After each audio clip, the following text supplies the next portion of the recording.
Isang mapagpalang araw muli sa atin mga ka-voltage at meron na naman po akong panibagong customer. At ang ipinare-repair nila sa akin ay isang washing machine na twin tab. Ang issue po nito mga ka-voltage, ang kanilang dryer ay hindi na gumagana. So ang washing niya ay okay naman. So yung chinek ko nga po, umuugong na lang po yung makina ng dryer pagka ino-on mo siya, siniswitch on mo siya.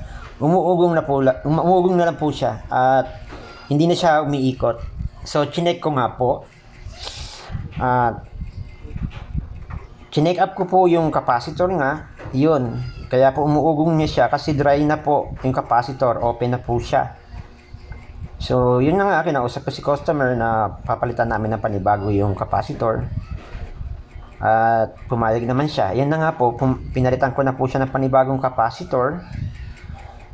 Ang ginawa ko dito, nakaseparate na lang po to siya kasi dalawa po yung dual po yung capacitor na yan. Bali, isang body na capacitor pero dalawa po ang sinusuplayan niya, isang sa washing at isa sa dryer.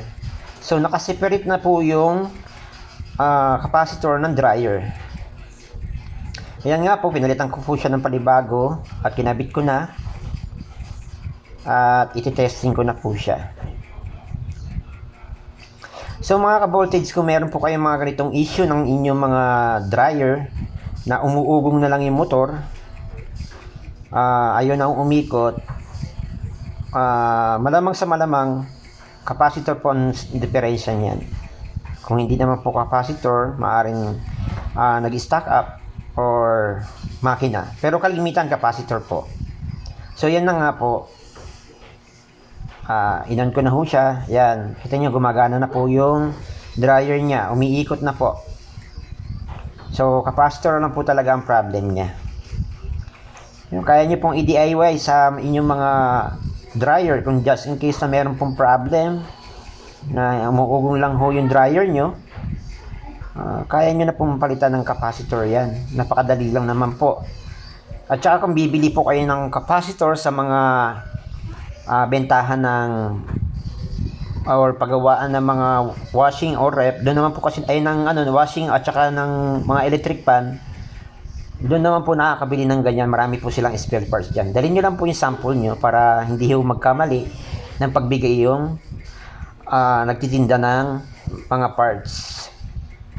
So yan na nga po, gumagana na po yan. Umiikot na po yan siya. Ayan na po, oh. Gumagana na po yung dryer niya. Magtatag-ulan pa naman ngayon, kaya gustong-gusto na ipagawa ni customer kasi ang hirap daw magpatuyo pagkat umuulan. Kasi pagka lalo na tag-ulan daw, mahirap magpatuyo. Pero pag may dryer, kahit na hindi umaaraw, pag na-dryer mo na, tapos mahangin na lang ng konti, tuyo na. Makakatuyo na siya.